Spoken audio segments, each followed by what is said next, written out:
All right, welcome to News 6 Extra. I am Christopher Heath. It is Monday, August the 11th. Happy back to school day for just about everyone except for Sumter County. You got a couple more days if you're in Sumter County, but otherwise, if you're here in Central Florida, today is back to school, which means, as parents, we get to shoo the kids out the door one more time, take all those cute photos. We did that this morning with our two boys.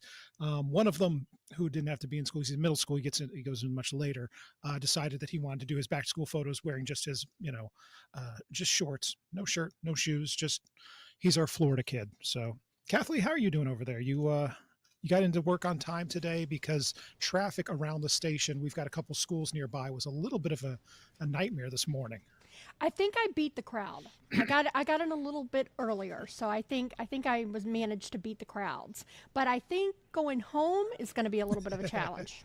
Yeah. First day, everyone, Oh lining the yes. cars up. Yeah, we've got an elementary school near the station. You've got obviously a high school right near the station. So it gets hairy rather quickly. So all right. All right. So speaking of after school, everyone's kind of keeping their eyes on the sky right now because this morning, depending on where you are, you should have dodged most of the weather, but this afternoon we're going to have stuff moving through.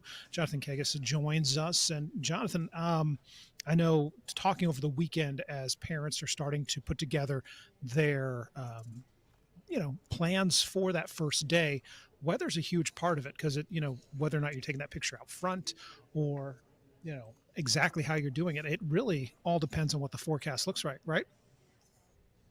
Do we have Jonathan? There he is.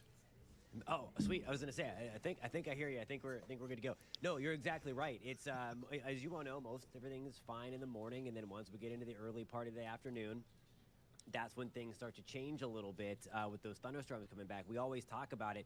Unfortunately, you hear it all the time. Of course, if you're trying to take pictures, as you mentioned, but the car lines, it's dangerous out there when we have those thunderstorms around, and a lot of people are unaware if they're picking up their kids, and we get these afternoon thunderstorms to fire back up, and that means lightning. And lightning is obviously, we're the lightning capital of the United States for a reason. We have a lot of it. So we always preach to make sure that you are being safe and that you are being mindful. And the best way to do that, I know this sounds like a sales pitch, is the New 6 weather app. It's free download, and there's lightning detection built right into it. So that's going to be something, again, that is critical. And you can use that to track the storms and stay in your car if necessary. Again, oftentimes kids are going to be held at the school if there's bad storm around that would put them in danger of something like that. So that's always something you got to watch for.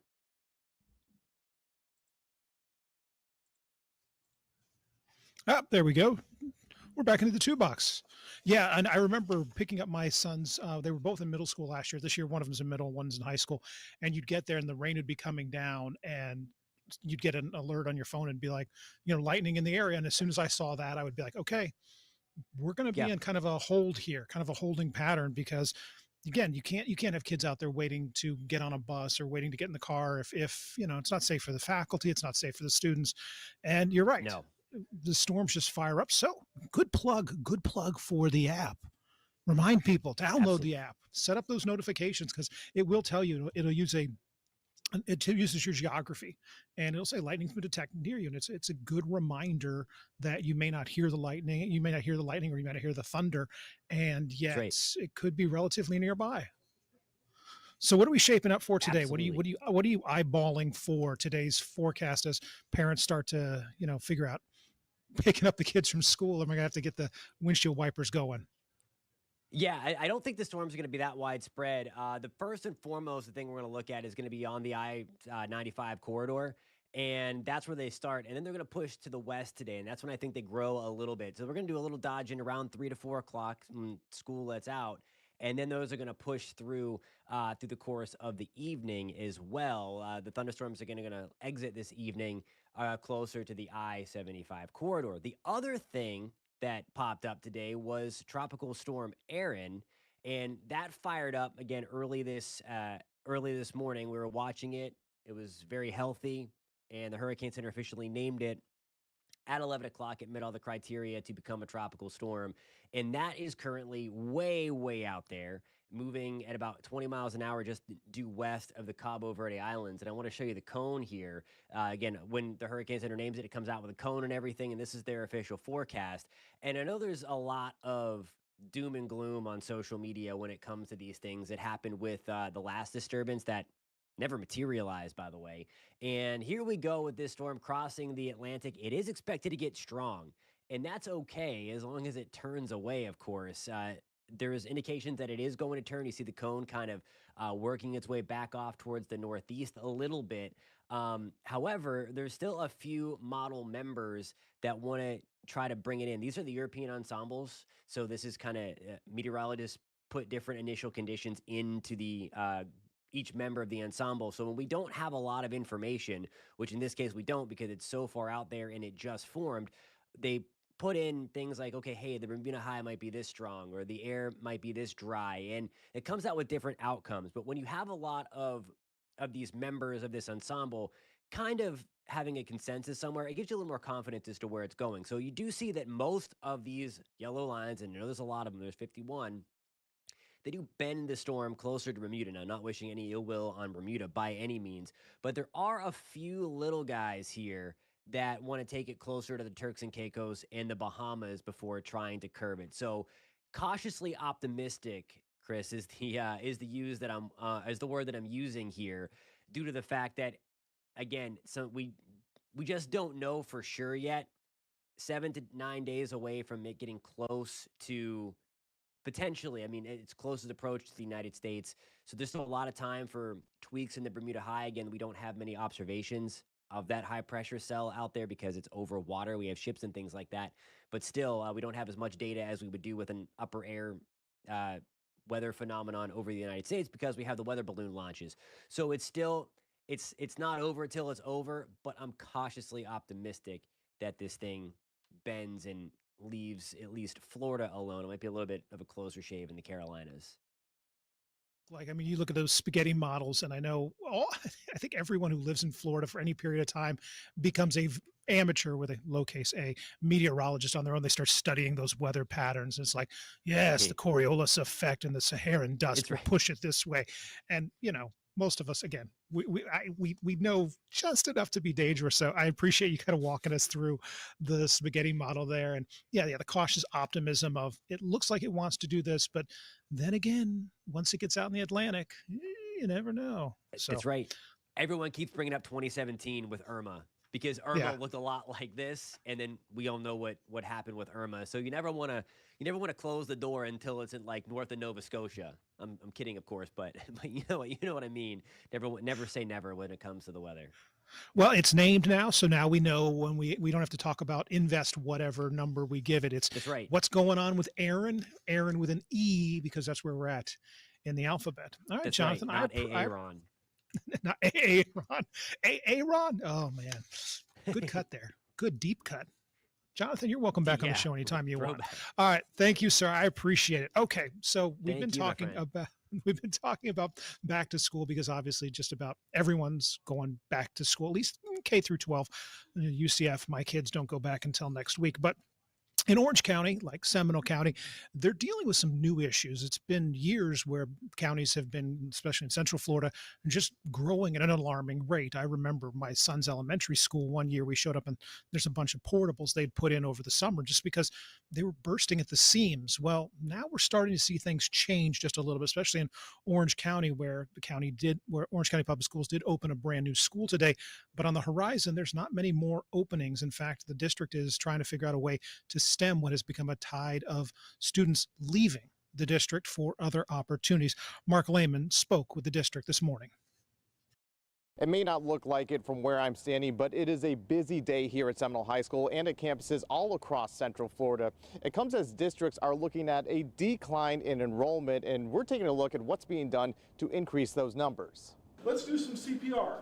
District leaders getting an up-close demonstration of the newest expansion at Seminole High School's Health Academy. It is for our students a need where we have address their interest and excite them about coming to school. Superintendent Sarita Beeman says the magnet program is crucial for recruitment as Seminole County is coming off declining enrollment of around 1,500 students, which translates to a $13.5 million drop in funding. We have reduced our workforce both at the school level and at the district level to accommodate for the reduced funding. In Orange County, enrollment dropped by 3,000 students, which means a $27 million loss. The deficit forcing the district to put a 4-year pause on construction of new schools. We have some very preliminary numbers that indicate that we have recouped families that had left OCPS. Orange County attributes much of the loss to the state school voucher program and hired a firm to lure back students. For Seminole County, the focus is on specialized education programs as a shining example of what the district has to offer.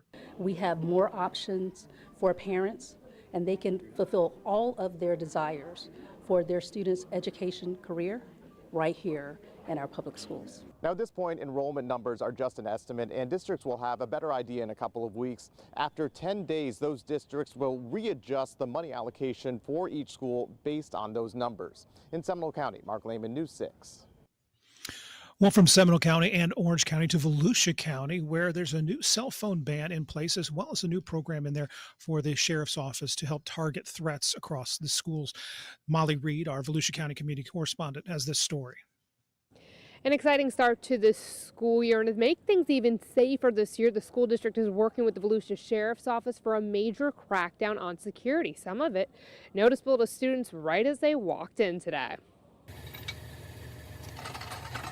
And with the early morning opening of the gates, the 2025-2026 school year has begun at DeLand High School. Meeting new people and seeing our friends from last year. The first day of school is coming with a big changes this year when it comes to students' discipline and safety. Cell phones this year in high school better be put away all day unless given a green light by a teacher for instructional use. Middle and elementary students aren't allowed to use them at all. High schoolers like those here in DeLand welcomed by staff and students at other schools walking in through metal detectors. We're slowly phasing in metal detectors in all of the high schools, so probably by early September all the high schools should be covered. And the Sheriff's Office's new behavioral threat unit is officially in the schools. This team's goal, get those responsible for threats in handcuffs and prosecuted faster, or try to avoid the issue with the student before. Because it's modeled after what the Secret Service does. It's to identify who is a possible threat and then get them the mental health help that they need. The change is making some hesitant. Others are welcoming the precautions and less distractions. Like, based off of the way we've had other students acting in the past few years, we will definitely have more boundaries set for us this year, which should keep us in line and keep us more on track. I'm your Volusia County community correspondent, Molly Reed, News 6. Sign of the times.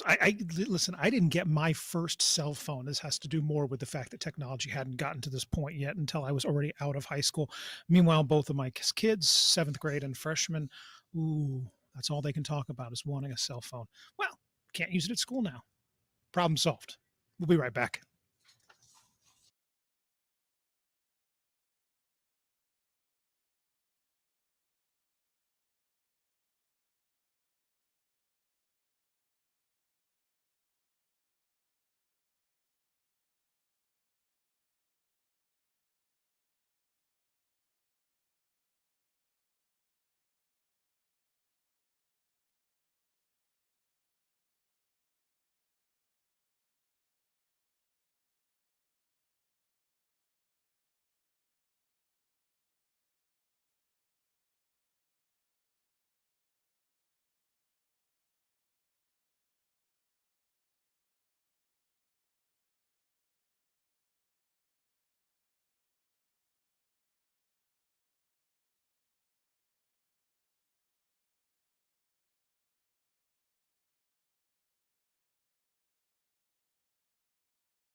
All right, welcome back to News 6 Extra. I am Christopher Heath. So we spent the first part of the show talking about back to school. Now we're talking about not quite back to school, but back to the same thing we hear time and time again, which is when you're online, especially if you're online shopping, you've got to be very careful. This doesn't just go for people trying to buy things, buyers and sellers both, because online presents a lot of risk, but it also presents a lot of reward depending on how you use it.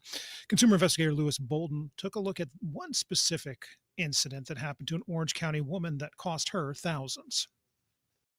So I uploaded the app. Noriella's Maldonado Lutz only wanted to sell a few things on Poshmark. I went ahead and I started adding all the pictures of my items, doing my profile. When creating her profile, she says somehow her email address ended up on her public page and scammers were waiting. She immediately got this email, which appeared to be from the Poshmark team, but was really from a crook. When she clicked the link, a chat box came up asking for a credit card and telling her they needed to confirm her credit card information with a test charge. It was a big one. I'm like, why are you doing $1,400? If I'm going to be selling, why are you charging that much for a test? She immediately felt uneasy and immediately contacted her credit card company. They never refunded me the money. They told me that because I allowed them to use my credit card number, that I was responsible for it. She says she disputed the charge 5 times, but the credit card company held firm. That it was not fraud, that it was a scam. And I'm like, isn't that the same thing? News 6 contacted Poshmark, and a spokesperson told us via email, ensuring our community has a positive experience on Poshmark is of the utmost importance, which is why we established community guidelines that apply to all Poshers. They advise keeping transactions on Poshmark. They also say do not post private communications, contact information such as your email address and a phone number or other personal details in any public spaces on Poshmark. Remember, don't fall for the scheme, don't get ripped off, but if you do, email me at theinvestigators@WKMG.com. I'm Lewis Bolden, News 6. And, you can go on to clickorlando.com and you can see all of Lewis's stories there. And especially if you're somebody who does a lot of buying and selling online, go and check out some of his previous reporting, especially if, you have a question about something like, has this happened to somebody else? This doesn't quite feel right. You can go see some of his reports and maybe, find out about a scam before it happens. So anyway, okay. So one of the best things a community can do is to ensure that people can get where they need to go quickly and easily. Sometimes that means building new roads. Sometimes that means investing in public transportation. For one part of Central Florida, that investment came this weekend with the opening of a new transfer station to serve a community and not just serve them in one time, but serve them broadly speaking and to make sure that everyone can get where they need to go as easy as possible. Jerome Baker has this story. Rashad Bradley has been riding the bus in Pine Hill since 1994. Now, for the first time, he can catch a bus at the brand new Lynx transfer station in Pine Hills. Being on the bus for all these years, it's a good thing that there is one place here because now there's a way to get out to a palm clip and it kind of consolidates all the problems. Rashad normally rushes to catch his bus off of Hiawassee Road under the sun or during dark nights. But with new canopy covering, lighting, and security on site, Bradley says it's much easier. With there being the security, with there being at least what I can see so far, a lot of security in place, should be pretty safe. Passengers can transfer between 10 routes here instead of traveling all the way to the central station downtown. Now it's like a link up. The buses all can be here. So any bus you need to, all you got to do is come down the street. So right here. Matt Friedman with Lynx says for the last month, staff have been training and opening on Sunday with fewer travelers and buses will help them prepare for the week. Making sure the operators know where they're going, making sure the supervisors know where they're going, but there's a lot of people that put a lot of work behind the scenes from our service planning folks, our project managers, our customer service folks. Friedman expects to see thousands come through Monday, and several riders are hoping to see more transfer stations pop up around Orange County. You got Ocoee, Poplar, you got different areas in a city where we need more central stations than just one or two. Riders also say the station will be a major help for students going back to school and helping voters get to their precinct during elections. In Pine Hills, Jarrell Baker, News 6. All right, Kathleen, we are at the end of our program. I want to play something for you. You ready for this? Okay.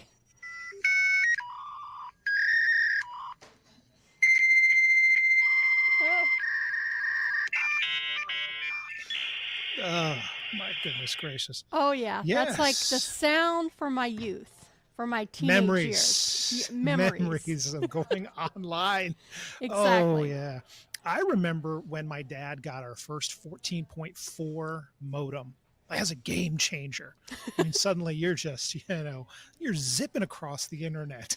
Oh yeah. Oh yeah. So we actually got, because the thing with dial-up internet, it's if somebody called the phone line or somebody else in the household picked it up, you'd get kicked off, right? Yeah. So Yep. we actually, my mom actually got a separate phone line just for the internet. That's My dad did the same thing. Yeah. He got so he's like, you kids, and he got the second phone line, and oh yeah, that was. Yeah. And of course, if you tried to call someone and they were on the internet, you just got a busy signal. Right. Like this is for anyone that was not of Gen X, which is firmly where I'm at here. They don't know what we're talking about. And the reason we're talking about this is AOL is finally phasing out dial-up internet. Apparently it is. Apparently there's about 163,000 Americans still use dial-up, mainly in places that don't have access to broadband right now.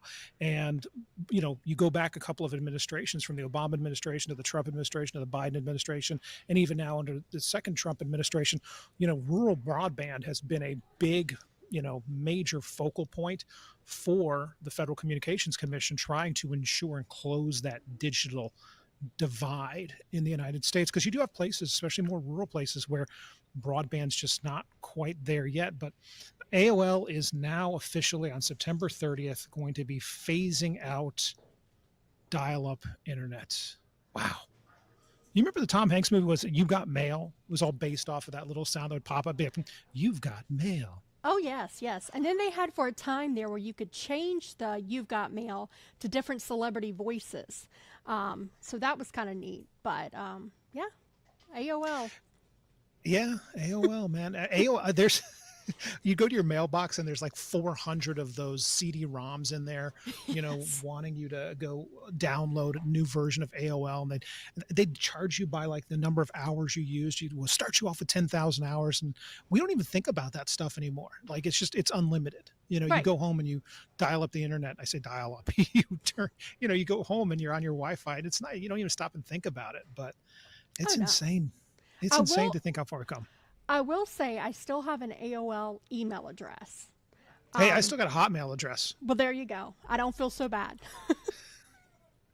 I know. I was reading somewhere where somebody was like, if you're still on a Hotmail or, others, it was like, you need to move over to Google, because if you're on Hotmail, it, screams that you haven't been with technology in a while. And I'm like, I mean, I'm doing my best here. I'm trying to keep up, but it's just No. moving too fast. It's just everybody has the AOL address, so why change it, My wife's got a Yahoo. I've got a Gmail, and of course I still have my Hotmail, and times, man. Just pour one out for the dial-up internet modem. Pour one out for people that are now going to have to, find a new way to get on the internet. So True. anyway. All right. Well, that's it for our Monday. Kathleen, as always, thank you so much. Jonathan, thank you for the weather. And thank you for watching News 6 Extra, hopefully watching us on a nice, fast broadband and not on a dial-up, because you have until the 30th until AOL says no more dial-up. But such is the way it is. All right. Well, thank you for watching. We'll be back here at 12:30 tomorrow. In the meantime, we'll be on the air at 4 o'clock for News 6. And we'll see you back here tomorrow at 12:30. Have a good one. Bye.